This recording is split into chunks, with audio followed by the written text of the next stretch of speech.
একটি দল বিদেশ থেকে তারা দলকে পরিচালনা করছে।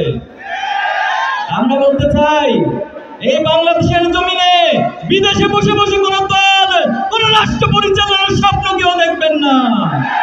এই বাংলাদেশকে নেতৃত্ব দিতে হলে বাংলাদেশের মানুষের সাথে বসে, মানুষের সাথে থেকে এই বাংলাদেশকে নেতৃত্ব দিতে হবে। সম্মিলিত সে প্রয়াসের মধ্য দিয়ে খুনি হাসিনার পতন হয়েছে এবং খুনি হাসিনা তার পার্শ্ববর্তী রাষ্ট্রে পালিয়ে যেতে বাধ্য হয়েছে। সংগ্রামী উপস্থিতি, জুলাই এবং আগস্টের পর আমরা একটি নতুন বাংলাদেশের স্বপ্ন দেখছি। এই বাংলাদেশ ফ্যাসিবাদ মুক্ত, ন্যায় এবং ইনসাফের বাংলাদেশ প্রতিষ্ঠিত হবে।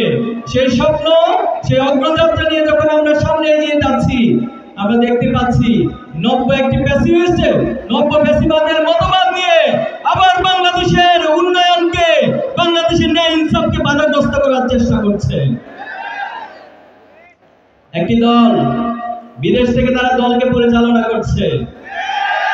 আমরা বলতে চাই, এই বাংলাদেশের জমিনে বিদেশে বসে বসে কোন দল, কোন রাষ্ট্র পরিচালনার স্বপ্ন কেউ দেখবেন না। এই বাংলাদেশকে নেতৃত্ব দিতে হলে বাংলাদেশের মানুষের সাথে বসে, মানুষের সাথে থেকে এই বাংলাদেশকে নেতৃত্ব দিতে হবে। আপনারা আমাদের শহীদ মীর কাসেম আলী ভাইকে হত্যা করেছিলেন। শহীদ মীর কাসেম আলী ভাই যখন তথাকথিত জুডিশিয়াল কিলিং এর মাধ্যমে জামাতের নেতৃবৃন্দকে গ্রেফতার করা শুরু হলো, তখন আমার মীর কাসেম আলী ভাই বিদেশের মাটিতে ছিলেন। ওনাকে বলা হয়েছিল, শুভাকাঙ্ক্ষীরা বলেছিল, আপনি দেশে আসবেন না, আপনি সেখানে সেফ জোনে থাকুন। কিন্তু আমার মীর কাসেম আলী ভাই বলেছিল, আমি আল্লাহর গোলাম, আমি আল্লাহর কাছে নিজের বিশ্বাসকে সঁপে দিয়েছি। আমার মৃত্যু কোথায় লিখে থাকবে এটা একমাত্র আল্লাহ ভালো জানে।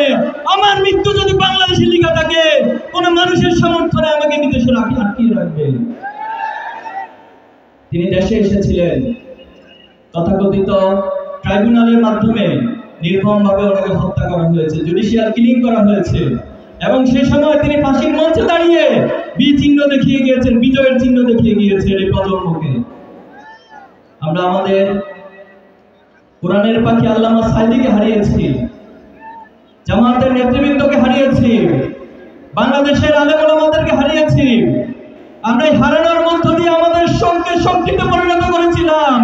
সেদিন আমরা আমাদের কষ্টগুলোকে বুকে চাপা দিয়ে শক্তি সঞ্চয় করেছিলাম, যার স্ফুলিঙ্গ বাংলাদেশের 18 কোটি মানুষ চুলাইতে দেখেছে, আগামী দিনেও দেখবে ইনশাআল্লাহ।